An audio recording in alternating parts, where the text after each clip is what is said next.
और जितने सनातन प्रेमी हैं उनसे सबसे हमारा आग्रह है, विनम्र निवेदन है व्यासपीठ से कि आप श्रीमद् भागवत घर में जरूर लाइए।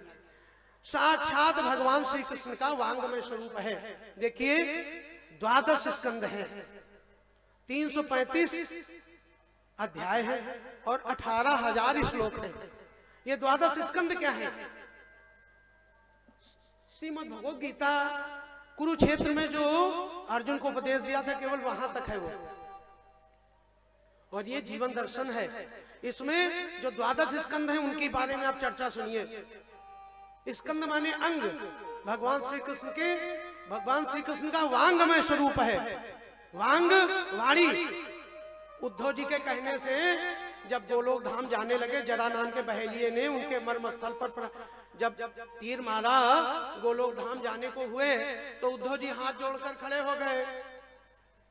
हे सखा, उनके चचेरे भाई थे भगवान श्री कृष्ण के, हे सखा ये धराधाम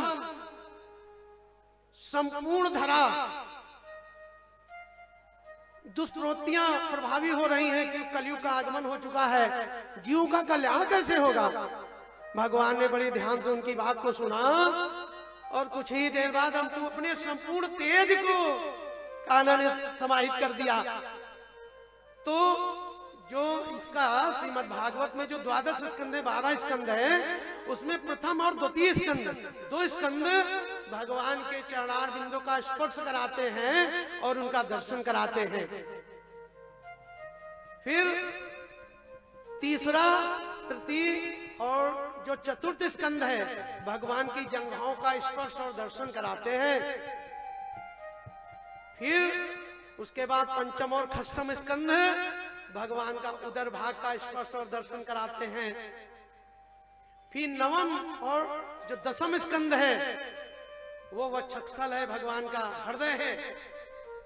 नवम और 10वां स्कंद भगवान का वक्षस्थल और हृदय भाग है।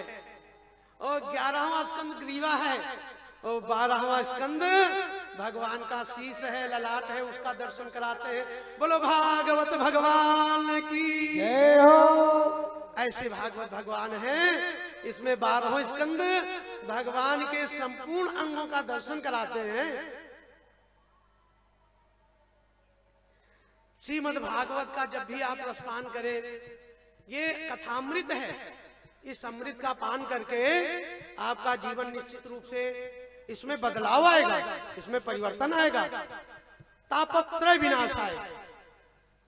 तीनों प्रकार के जब तापों का शमन हो जाएगा, तीनों प्रकार के जब ताप नष्ट हो जाएंगे तो आपके जीवन में, इस व्यासपीठ से मैं घोषणा कर रहा हूं कि जो भी स्थिर चित्त होकर सुनेगा उसके जीवन में परम मंगल होगा। और इस जैसे राजा परीक्षित का वह परम कल्याण हुआ, आप सबको वो मनोवांछित सब कुछ मिलने वाला है।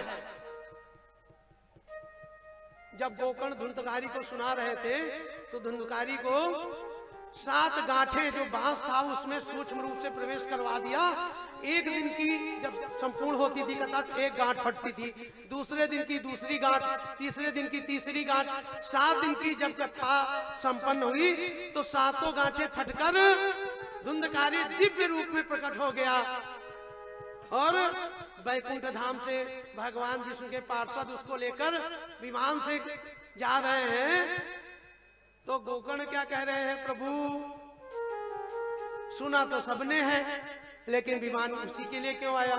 बोले सुना सबने है लेकिन सुनने का ढंग सबका नहीं था सही, स्थिर चित्त होकर नहीं सुना।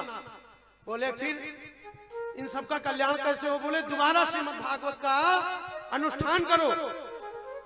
फिर दोबारा श्रीमद् भागवत का अनुष्ठान किया है गोकर्ण ने श्रावण माह में। फिर सबके लिए दिव्य विमान आया है और सब उस परम धाम को गए हैं। ऐसी श्रीमद् भागवत है। तो हमारी सबसे विनम्र प्रार्थना है, अपने आवश्यक साधनों को छोड़कर आप सब आते हैं, कथा पंडाल में बैठे, मनोरंजन का साधन बने ना बने। देखिए झांकियों में भाई मनोरंजन, मन का रंजन होता है, लेकिन श्रीमद् भागवत श्रवण करने से एक एक कथा आपके जीवन में परिवर्तन लाएगी। देखिए वाल्मीकि जी के जीवन में वो क्षण परिवर्तन वाला आया, डाकू से संत बन गए। ये तो अशोक सम्राट के जीवन में वो क्षण आया, राज्य छोड़कर बौद्ध भिक्षु बन गए।